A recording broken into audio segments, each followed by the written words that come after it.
Assalamualaikum warahmatullahi wabarakatuh. Waalaikumsalam warahmatullahi wabarakatuh. Selamat sore semuanya. Sore Bu. Gimana kabar kalian hari ini? Baik Bu, alhamdulillah. Baik semua ya. Ya. Oke. Sebelum kita lanjut ke pertemuan kedua ini, kita kan udah membahas di pertemuan pertama kemarin ya, terkait kesepakatan kita bersama.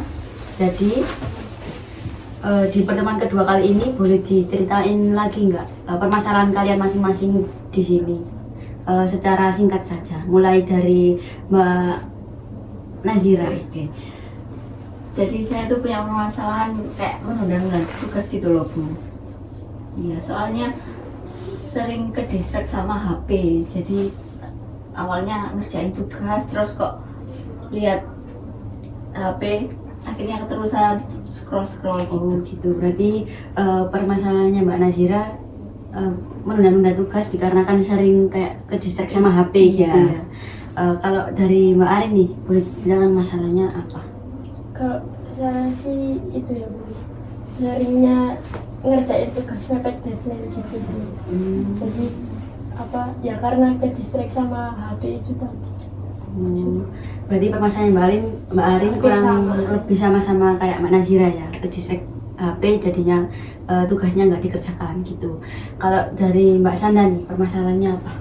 Kalau saya sih juga hampir sama-sama Mbak Nazira sih Bu, kayak jadi kan tugasnya numpuk ya Bu ya, jadi kayak kalau mau ngerjain tugas, kalau ada notif masuk atau teman-teman ngajak main gitu sering ke distract gitu. Oke, jadi permasalahannya Mbak Sanda sering ke distract juga dikarenakan HP sama ajakan temen nih ya.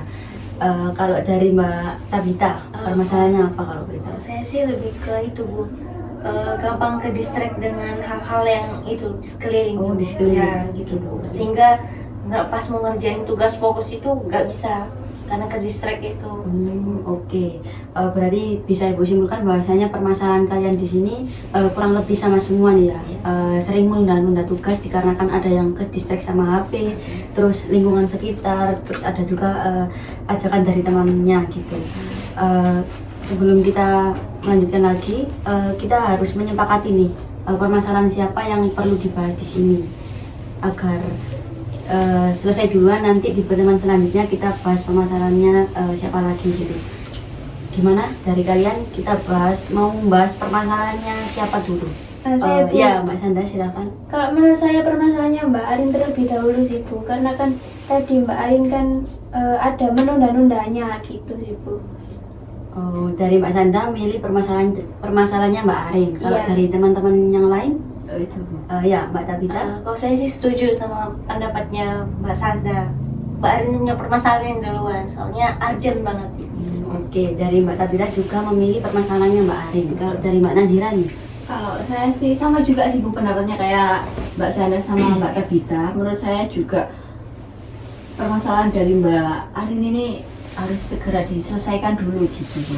oke, jadi dari tiga pendapat teman-teman di sini, dari Mbak Sanda, Mbak Tabita dan Mbak Nazira itu memilih permasalahannya Mbak Arin. Dari Mbak Arin sendiri nih, Mbak Arin bersedia nggak kalau permasalahannya Mbak Arin diselesaikan terlebih dahulu di sesi konseling pada kali ini?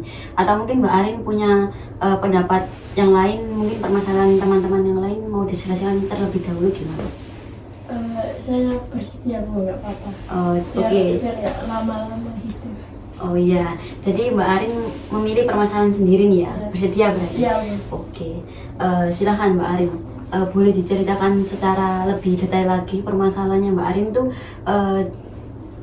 seperti apa? Oke, jadi sekarang kan semester sekarang ini kan Iya. tugasnya itu banyak banget ya Bu. Ada proposal, terus ada project juga, presentasi, terus buat media gitu kan. Karena banyak banget, jadi saya tuh kadang bingung mau ngerjain yang mana gitu Bu. Terus kan ada yang susah gitu kan, jadi saya lebih milih apa ya, biasanya lebih milih main HP dulu gitu. Jadinya saya tunda-tunda sampai deadline-nya mepet banget gitu Bu. Ya oke, berarti Mbak Arin ini permasalahannya sering menunda-nunda tugas dikarenakan kayak kebanyakan tugas gitu ya. Akhirnya menumpuk, terus Mbak Arin bingung nih mau nyelesain yang mana, soalnya kayak susah-susah semua gitu. Oke, mungkin kan Mbak Arin sudah menceritakan permasalahannya. Mungkin dari teman-teman yang lain ada yang mempunyai permasalahan yang hampir sama atau permasalahan apa yang mungkin bisa dibahas kali ini. Mungkin dari Mbak Tabita. Sama sih Bu permasalahannya. Jadi ya aku juga suka itu apa nunda-nunda itu apa tugas-tugas gitu. Jadi akhirnya numpuk, mepet deadline, akhirnya malas juga ngerjain yang mana dulu. Berarti hampir sama nih ya, sama kayak permasalahan Mbak Arin. Kalau Mbak Sanda mungkin punya pengalaman atau permasalahan yang hampir sama? Iya sih Bu, karena kan sekarang sudah semester 6 ya Bu ya.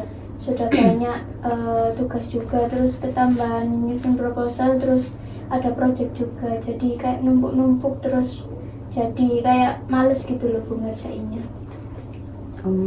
Berarti Mbak Sanda juga hampir mempunyai permasalahan yang sama kayak teman-teman yang lain. Kalau dari Mbak Nazira nih, mempunyai permasalahan yang sama atau permasalahan yang lain yang mengganggu mungkin? Sama sih Bu, hampir sama. Kan kayak terlalu banyak tugas, akhirnya kan numpuk terus saya tuh kayak keteteran gitu loh Bu, mau yang mana dulu nih yang diselesaikan gitu. Oke, baik. Berarti bisa Ibu simpulkan bahwasanya teman-teman semua di sini semuanya hampir mempunyai permasalahan yang sama kayak yang dialami Mbak Arin nih ya. Permasalahan itu tadi udah mengganggu sejak kapan nih Mbak Arin? Sejak awal semester 6 ini sih Bu. Sejak awal semester 6 sampai sekarang berarti ya? Iya, Kalau dulu berarti enggak? enggak.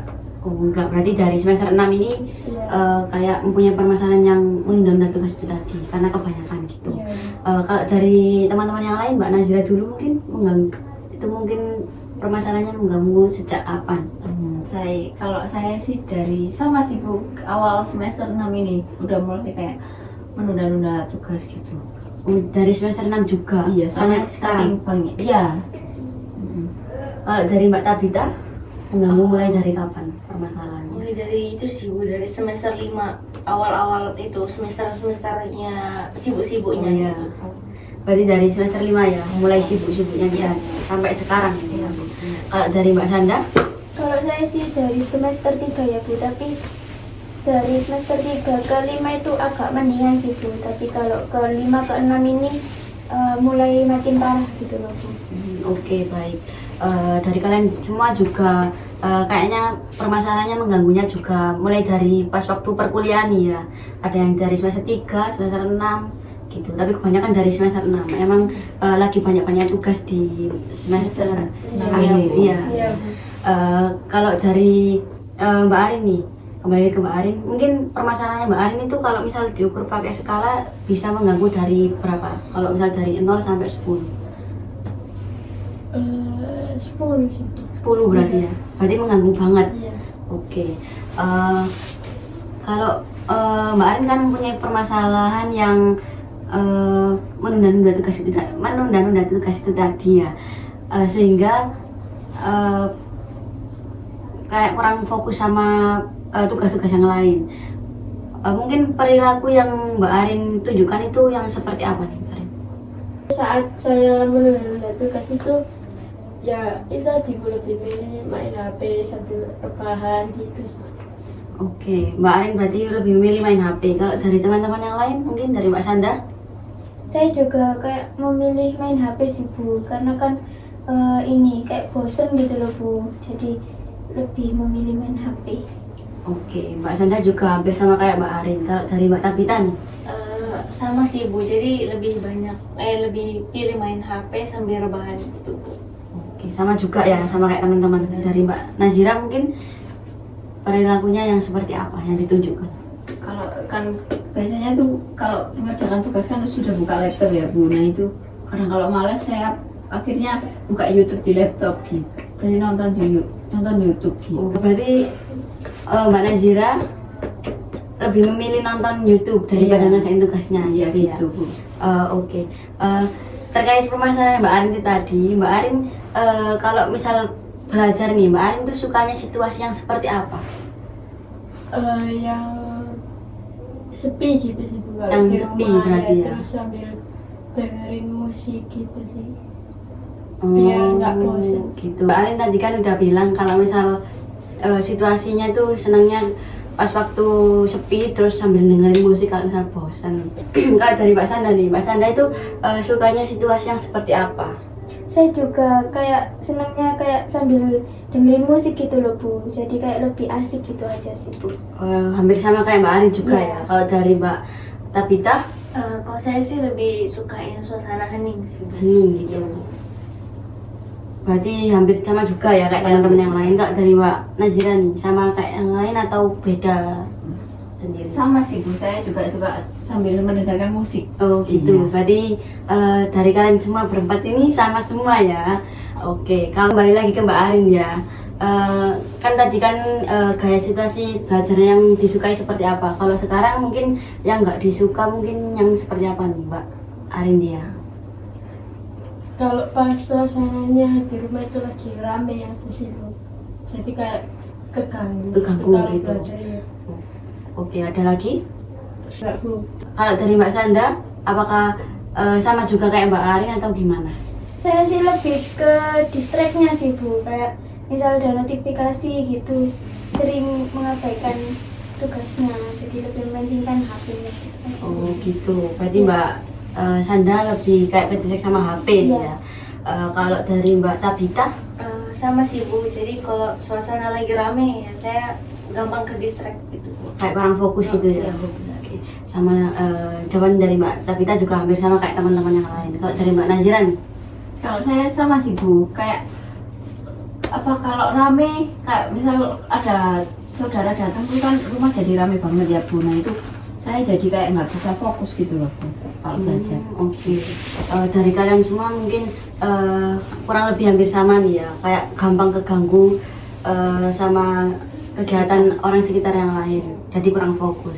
Kalau kembali lagi ke Mbak Arin, mungkin dari teman-teman Mbak Arin atau keluarga Mbak Arin nih, apakah ada yang tahu terkait permasalahan Mbak Arin ini?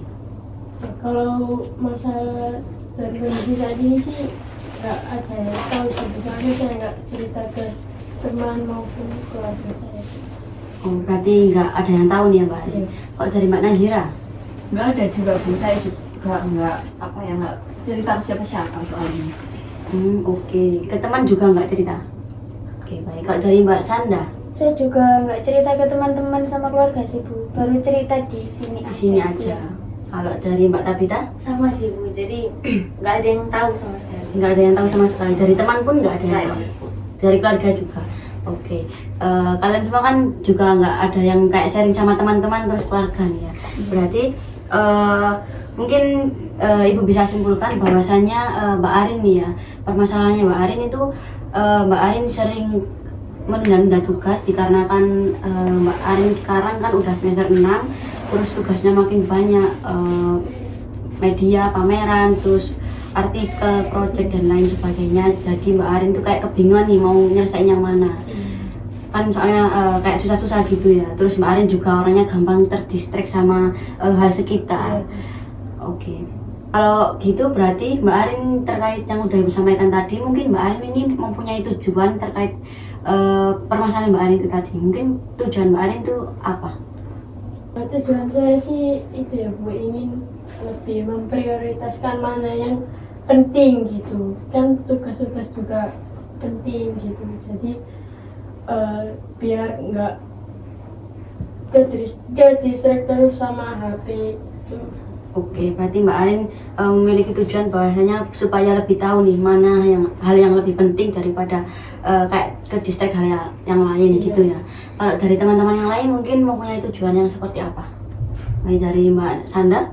Kalau saya sih lebih kayak tertata aja gitu loh Bu, kayak waktunya ngerjain tugas ya ngerjain tugas terus main HP gitu, lebih tertata aja sih Bu. Oke, berarti Mbak Sanda bisa dibilang supaya jadwalnya lebih tertata, nggak tertukar gitu ya, Iya. pas waktu lebih penting yang mana, yang prioritas yang mana gitu Iya. ya. Kalau dari Mbak Tabita? Kalau saya sih maunya ya bisa lebih fokus sih Bu, jadi netapin mana yang duluan harus dikerjain, nanti main HP-nya nanti di luar gitu. Oke, berarti Mbak Tabita juga hampir sama kayak teman-teman yang lain. Dari Mbak Nazira? Kalau saya tujuannya ya pengen mengerjakan tugas tepat waktu sih Bu, kayak nggak males-males gitu. Jadi bisa ngatur waktu lah antara Oke. HP sama tugasnya. Oh, oke, berarti bisa Ibu simpulkan bahwasanya kalian di sini juga mempunyai tujuan yang sama, ingin lebih tertata lagi proses belajarnya agar tugasnya itu tidak tertunda-tunda gitu ya. Kembali lagi ke Mbak Arin, bahwasanya Ibu di sini mempunyai teknik kontrak perilaku nih. Ada yang tahu nggak? Atau yang teman-teman yang lain ada yang tahu? Nggak Belum tahu berarti belum ya? tahu Bu. Oke, jadi Ibu jelasin ya di sini tuh teknik kontrak perilaku bahwasanya kalian nanti akan Ibu bagi satu lembar ini masing-masing untuk dibawa pulang untuk diisi ya. Jadi di sini ada kayak identifikasi masalah, nanti perilaku atau masalah yang ingin diubah itu mau yang diubah seperti apa. Terus tujuannya bisa ditulis di sini, targetnya mau yang seperti apa. Terus sasaran utamamu buat tujuan itu tadi itu apa. Jadi nanti semua bakal ditulis di sini gitu ya. Apakah kalian udah paham atau mau ada yang ditanyakan kepada Ibu di sini? Sudah paham sih, Sudah paham, sudah oh, paham. ya. Jadi kalian nanti Ibu bawain satu-satu ya. Nanti hasilnya jangan lupa dibawa pas waktu konseling pertemuan selanjutnya berikutnya, khususnya bagi Mbak Arin ya. Iya. Nantinya bakal kita evaluasi apakah teknik ini lebih efisien, ada perubahan atau masih sama stuck di permasalahannya Mbak Arin itu tadi. Oke. Jadi semua sudah paham ya, sudah mengerti juga tugasnya untuk lembar ini. Terus Mbak Arin ini mau ngerjainnya pas waktu kapan? Setelah konseling ini nanti di rumah. Di rumah, berarti setelah konseling ini ya. Iya. Apakah Mbak Arin bakal konsisten buat ngerjain ini? Atau malah nggak dikerjakan? Konsisten itu harusnya. Oh, dikerjakan berarti ya. Oke. Tapi jangan lupa dibawa di pertemuan selanjutnya ya Mbak Arin dan teman-teman yang lain juga. Ya, kita bisa lihat kayak kalian ada perubahan atau enggak. Oke. Mungkin sesi konselingnya Ibu akhiri. Terima kasih buat kalian semua yang udah nyempetin waktu buat ketemu Ibu di sini ya. Jangan lupa untuk pertemuan selanjutnya kita masih ada pertemuan di berikutnya. Ibu ucapin terima kasih kepada kalian semua. Assalamualaikum warahmatullahi wabarakatuh. Waalaikumsalam warahmatullahi wabarakatuh. Terima kasih Bu.